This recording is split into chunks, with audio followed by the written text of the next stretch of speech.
everyone. Welcome back to the English Learning Podcast. I'm Mark. And I'm Jessica. Today we're diving into something that can completely change the way you study, work, and even relax. How to improve your focus in just 7 days. Yep, focus. That magical skill that helps you actually finish what you start instead of, oh, look, a cat video. Mark, stay with me here. Sorry, see? That's exactly the problem. Distractions are everywhere, and they eat up our time without us even noticing. So today, we're giving you 5 simple, practical steps that you can start using right away to sharpen your focus. And the best part? You can start seeing results in just 1 week. Exactly. And we're not just going to talk at you, we'll share real stories, give you mini challenges, and keep it fun. Before we start, think about this. What's your biggest distraction? Is it your phone? Social media? That bag of cookies in the kitchen? Or maybe all three? Well, by the end of this episode, you'll have a clear plan to finally stay on track, at least long enough to enjoy those cookies after you finish your work. So grab a cup of coffee, get comfortable, and let's jump into why focus matters and how you can master it in the next 7 days. All right, before we jump into our first step, let's talk about why focus is such a big deal. Yeah, because focus isn't just about getting work done. It's about how you spend your time and how much you actually remember and enjoy what you're doing. Exactly. Think about studying English. If you're focused for even 30 minutes, you can learn more than someone who spends 2 hours but keeps checking their phone every 5 minutes. Oh yeah, I remember once I tried to read an English article online, but after every paragraph, I'd click a different tab. By the end, I couldn't even remember the title. That's so relatable. And it's not just studying focus affects everything. At work, it means you finish tasks faster. In conversations, it means you actually listen. And in your personal life, it helps you be present and enjoy the moment. Right, because when you're not focused, you're kind of half-living everything. You're at dinner, but your mind is thinking about emails. You're reading, but your brain is scrolling Instagram. And here's the thing. Focus is a skill you can train. It's not just some people are born with it. If you build the habit, you can focus longer, learn faster, and actually feel less stressed. Plus, there's a bonus when you're focused. You finish things. And finishing feels amazing. It's like crossing something off your to-do list. Instant motivation. So now that we know why focus is important, let's jump into step 1.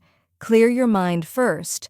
Because before you can focus on anything, you need to get rid of the mental clutter. Okay, so step 1 is simple but powerful. Clear your mind first.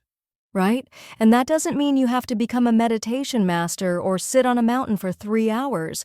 It just means making a little space in your brain before you start working or studying. Let me tell you a quick story. Last week, I sat down to write a lesson plan, but my brain was buzzing emails I needed to answer. Laundry I hadn't done. That weird noise my fridge was making. Classic overthinking mode. Exactly. So even though I was working, I wasn't really working. My mind was full, so my focus was empty. That's the problem. If your mind is cluttered, focus has no room to fit in. Think of it like a desk. If it's covered in junk, you can't even open your notebook. So how do we clear our minds? The first technique is the 1-minute brain dump. I love this one. You grab a piece of paper and write everything on your mind, things to do, worries, even buy milk, whatever is in there. Dump it out. And once it's on paper, it's not bouncing around your brain anymore.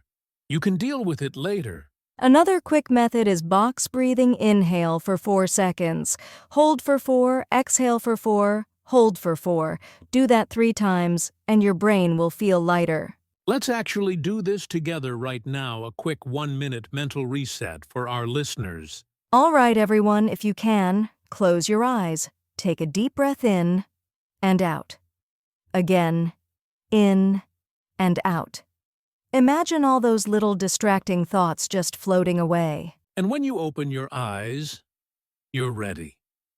Your mind is like a clean whiteboard, and now you can actually write something important on it.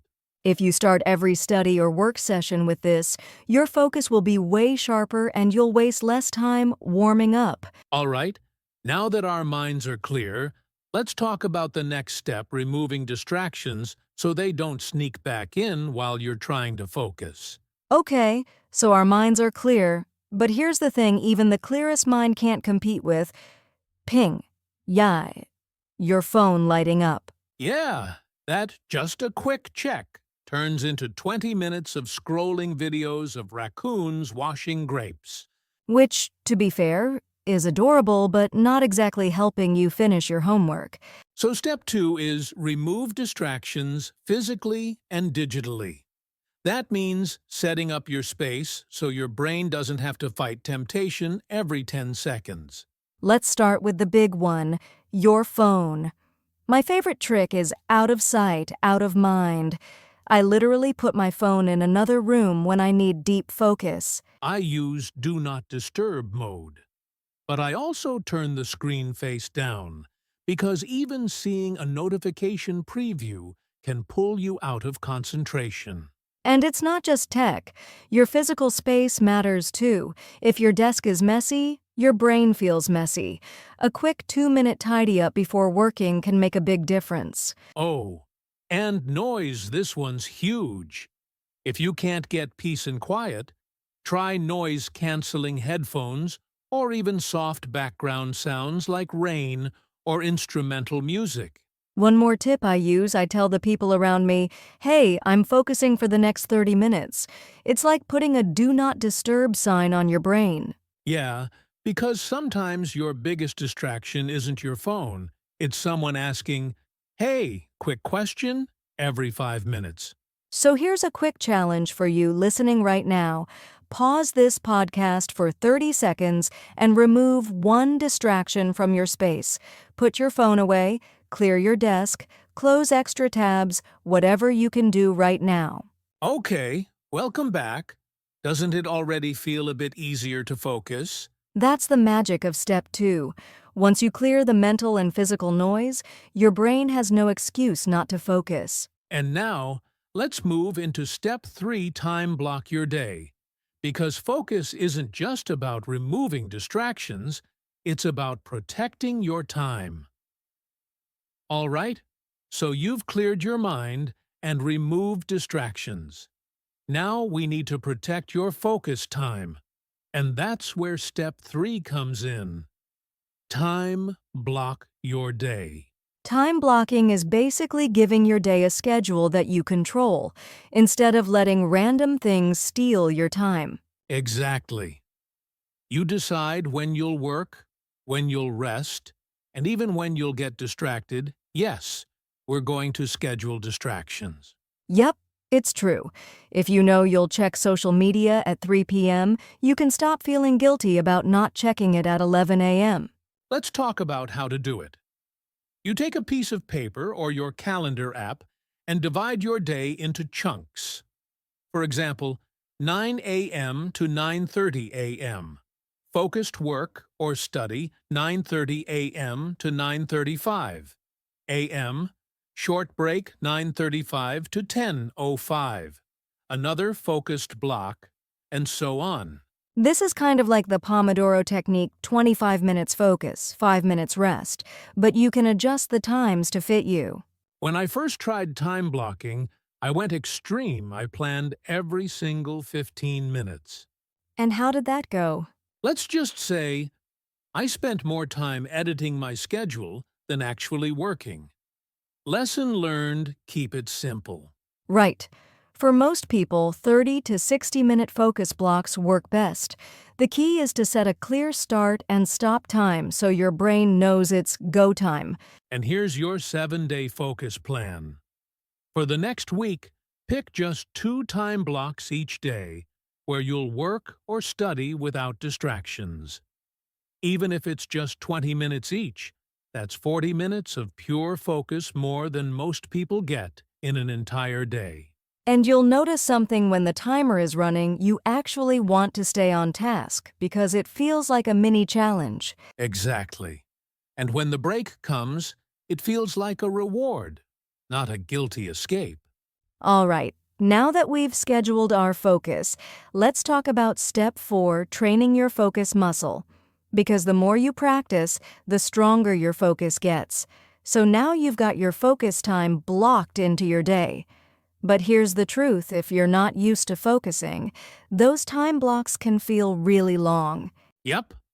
At first, 20 minutes can feel like an eternity, especially if you're used to jumping between tasks every few minutes. That's because focus is like a muscle. If you haven't used it much, it gets tired fast. But the good news is, you can train it. Think about going to the gym. You don't walk in and lift 100 kilos on day one.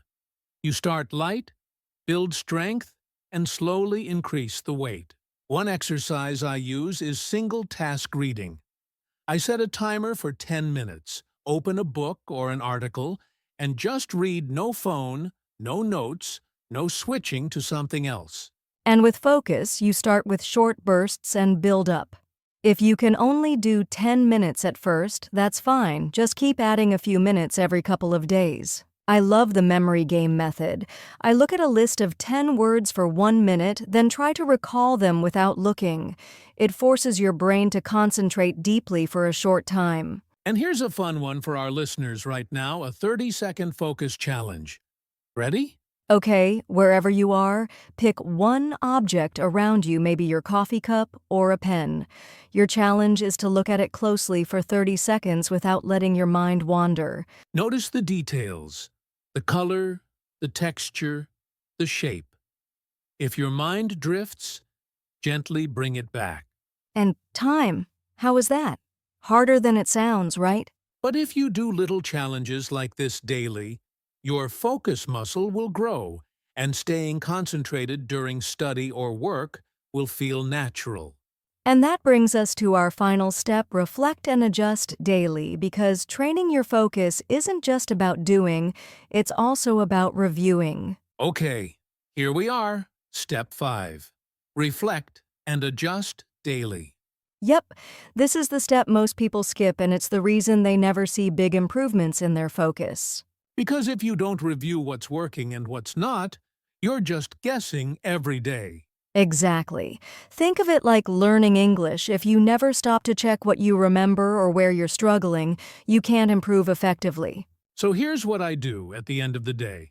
I grab a notebook and answer 3 simple questions. When did I focus best today? What distracted me most? What will I change tomorrow? I call this the micro-journal method. It takes less than 3 minutes but gives you huge insights. For example, last Tuesday I realized I focused best in the morning right after breakfast, but in the afternoon I kept checking my phone. So what did you do? I moved my most important tasks to the morning block, and I put my phone in another room after lunch. And that's the power of reflection. You're not just repeating the same mistakes, you're adjusting and improving every single day. Also, don't be afraid to tweak your plan. If 30-minute blocks feel too long, start with 20. If you focus better with music, add it. This is your system. And remember, you're building a habit over 7 days. The more you track and adjust, the faster your focus will grow. So now you have all 5 steps. And in just a moment, we're going to put it all together into a 7-day focus challenge that you can start today. All right, now it's time to put everything we've talked about into action with our 7-day focus challenge. Yep, this is your roadmap for the next week. Simple, clear, and totally doable. Here's how it works. Every day for the next 7 days, you'll do these 5 steps in order. Step 1. Clear your mind with a quick 1-minute brain dump or breathing exercise. Step 2. Remove one distraction from your environment before you start working. Step 3. Time block at least 2 focus sessions in your day. They can be 20 to 30 minutes each. Step 4. Train your focus muscle with a small daily challenge like reading for 10 minutes without stopping or doing that 30-second object focus exercise. Step 5. Reflect at the end of the day using the micro-journal method.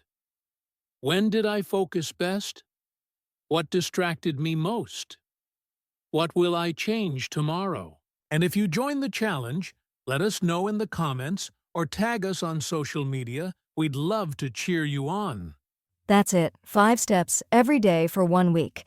By the end, you'll be amazed at how much sharper your focus feels. Ready to take control of your focus? Start today. Before we wrap up, here's one last reminder: improving your focus isn't about being perfect.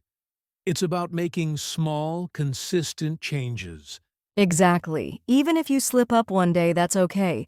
The goal is progress, not perfection. Think of it like learning a language. Some days, you'll study for an hour. Other days, maybe 10 minutes. But if you keep showing up, the results build over time. And the cool thing about focus is that once you start getting better at it, every other area of your life improves. Work, learning, relationships, even how you relax. So trust the process, be patient with yourself, and remember, every focused minute you put in is a win. You've got this. That's all for today's episode, folks. Thanks so much for joining us on this journey to better focus. We hope these 5 steps help you make real progress in just 1 week. Don't forget to subscribe, leave a comment, and share your focus challenge experiences with us. We love hearing from you. And if you enjoyed this episode, please give it a thumbs up and share it with your friends learning English. Next time, we'll explore another fun and useful topic to help you improve your English skills. Until then, keep practicing, stay focused, and take care.